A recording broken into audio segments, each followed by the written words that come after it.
तो अब जो घर था वो ऐसा था कि उसके पड़ोस में, गांव में कैसे घर होते हैं, सब जुड़े जुड़े घर होते हैं आपस में, कच्चे भी होते हैं। अगर आग लगती, किसी ने लगाई होती, तो एक घर में आग लगी तो उसकी कालिख है कुछ ना कुछ तो दूसरे घर पहुंचती पहुंचती। वैसे तक बिल्कुल आपने टारगेट करके, प्लान करके सिर्फ एक घर को जलाया है। और ये जो इंसिडेंट हुआ उससे पहले, मतलब ऐसा नहीं कि उसमें करीम के फादर की डेथ हुई थी, वो जिस दिन उसको दफनाया गया था उसी दिन वो गांव से चला गया, गायब हो गया, भाग गया वो, छोड़ छाड़ के सब कुछ। और उसी रात वो घर उसका जल गया उसके जाने के बाद। तो ऐसा नहीं कि उस घर में वो जल के मर गया था, वो गायब हो गया था, वो चला गया था घर, गांव छोड़कर। अब ठीक है, ये सब चल रहा था। अब क्या है ना, उसके जाने के बाद ये तो ख़त्म हुआ।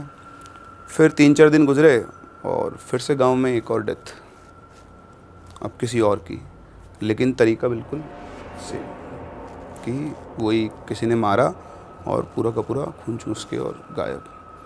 तो गांव में दहशत हो गई, भैया है क्या, क्या है, कुछ पता किया जाए, कुछ वो किया जाए। अब क्या होता है ना, आप किसी भी गांव में रह रहे हो तो नॉर्मल जब होता है तब ठीक है। फिर एक और अगला जो इंसिडेंट हुआ वो हुआ गांव के सरपंच के घर में।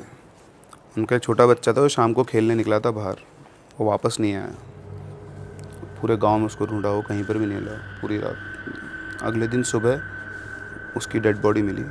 उसने कपड़े को निचोड़ते हैं सूखों के, बिल्कुल ऐसे उसकी बॉडी निचोड़ी हुई, ना खून ना पानी बॉडी।